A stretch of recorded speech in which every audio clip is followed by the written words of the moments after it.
good? Cool. Hey everyone, I'm Joe Buiteweg. I'm going to be teaching you about binary heaps today. So heaps are a data structure that follow a tree format, and they keep nodes, or they keep pointers between nodes, like the pointers from parents to children. Very similar to a binary search tree, or that kind of a tree is what you would think of from like EECS 280. And then heaps are specifically designed to retrieve the maximal element of the container quickly or in constant time. And yeah. Heaps are used to implement priority queues. That's why they're useful to us. Priority queues are useful to us because they're used in a number of important algorithms like Dijkstra's algorithm for finding the shortest path between all nodes. And they're also useful for real-world applications where if you want to tie a priority to a user. And so because heaps allow you to get that maximal element very quickly, you can almost think of that extremeness of the elements as the priority of the container. And that's why they're important to us. And so specifically, there are many kinds of heaps, but today I'm going to be telling you about the binary heap. The binary heap is a binary tree, which is a lot like the binary search tree you learned about in EECS 280, but there's no ordering placed on the elements necessarily from the left and the right. The only ordering is placed on the relationship between the parent and the child, and that the parent must have a larger value than each of its children, which is again slightly different from that binary search tree. And the way we get that maximal element very quickly is by keeping a pointer to the root, which will always have the maximal element. And what makes it a binary tree or a binary heap is that no node has more than 2 children, or no more than 2 child pointers. So here's an example of a binary heap. Our heap invariant is kept here in that all nodes have a larger value than their children. So 24 has a larger value than 10 and 11, 10 has a larger value than 10 and 1, or 2 and 1, and 11 has a larger value than 4. And also our invariant of the largest element is kept up at the top, is kept too, and that 24 is our largest element in this container, and it's stored at the top of the tree. So this example is invalid, one, because 1 is not the largest element in the container and it's the root, but also because 1 is less than 10 and 11, which it does not keep our heap invariant. 1 would need to be greater than 10 and 11, and also 10 is less than 35, which it also doesn't follow the invariant. Those two would need to be flipped for the invariant to be kept. And then this is an invalid example because the root has 3 child pointers, and whereas it can only have 2 normally for a binary heap.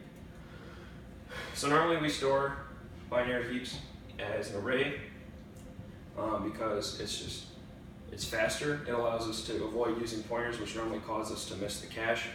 So our programs can execute faster. And it's also easier to think about. The constraint this leaves on us is that we always have to fill in nodes at their level, or the correct level in the tree, and the next available spot in the array, whereas binary search trees don't necessarily have that constraint. And so the way we get a node's child from its index is by, if you want to get the left child, then you multiply by 2. If you want to get the right child, then you multiply by 2 and add 1. So if I wanted to get the left child of 9 over there, which is at index 4, I would multiply by 2 to get index 8, which gives us the element 2. And if I wanted to get its right child, we would multiply by 2 and add 1, which gives us that element of 4, which is 9's the right child. So that's why that's just how you would go about retrieving them in an array. And so now here's that same heap we saw before, but with array indices instead. So these aren't necessarily like pointers, they're all just stored contiguously in memory because it's faster. And so in order for us to keep our heap invariant, when an element changes, or specifically when an element's value decreases, what we need to do, or for a max heap, when an element's value decreases, we have to shift it down further in the heap so that the invariant is kept. So say we wanted to change the value of the root to something smaller, like a 5. Now the invariant isn't kept because 5 is less than 10 and 11, so it needs to slide down further in the tree. So what the algorithm for doing this is you look at the left and the right child of the node that changed, and you swap it with the one that's larger until you run out of levels to swap it down to. So here we'll look at the 10, and we'll see that the 5 is less than 10, which means that we do need to switch, but we're not going to switch it with the 10 because if we were to switch it with the 10, we would have a 5 where the 10 is and a 10 where the 5 is, but the 10 is less than the 11, which would not have the correct invariant. So and that's the reason why we swap it with the larger of the two children. So instead of swapping it with the 10, we're going to swap it with the 11, as shown here. Now the 11 goes up to the top. And since the 5 is larger than the 4, the heap invariant is kept and we don't need to do any more swapping, and our heap is fixed. So another example is where if we want to increase the value of an element, then we'll have to move it up towards the top of the heap and give it a larger value, or because it has a larger value, it will need to bubble up towards the top of the heap. And the way we do, and so for an example here is, say we wanted to change this 2 to 27. So now it's the largest value in the heap, so it's going to have to go all the way up to the root. But the way we do that is we compare the value to its parent, and if it's greater than, then we swap the 2. All the way, and we do this all the way until we get to where the heap invariant is kept. And so since 27 is larger than 10, we're going to swap the 2. And once again, because 27 is larger than 24, we're going to swap those two so that our heap invariant is kept. And now our heap is nice and fixed. And so when we actually want to go ahead and retrieve that max element, what we do is we swap the first and last item in the array and then decrease the size by 1, and then fix down, just like we did in that first example, starting at the root. And then when we want to add an element, all we do is add it to the end of the array, increase the size by 1, and fix up starting at that last element. And so I have a quick demo here for both inserting and deleting. So if we want to extract, here's an example of a heap. This is also a nice website that can illustrate how heaps work behind the scenes. So we're going to look at this example here of where we extract the maximum element, and let's see how the structure fixes itself. So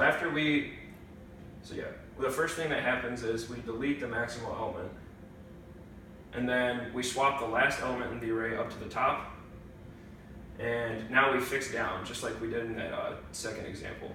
So since 19 is less than 36, we're going to swap with 36 here rather than 26 because 36 is larger than 26. And then we keep fixing down here.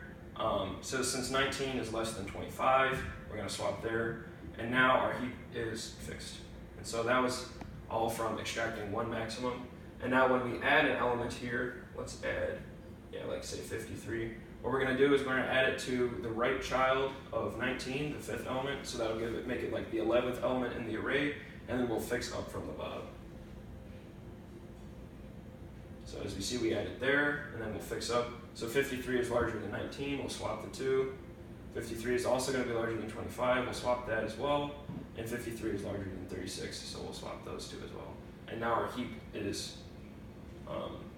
satisfies its invariant, and our maximal element is up at the top. So that concludes all I have for you today, and I appreciate you listening. And if you have any questions, let me know.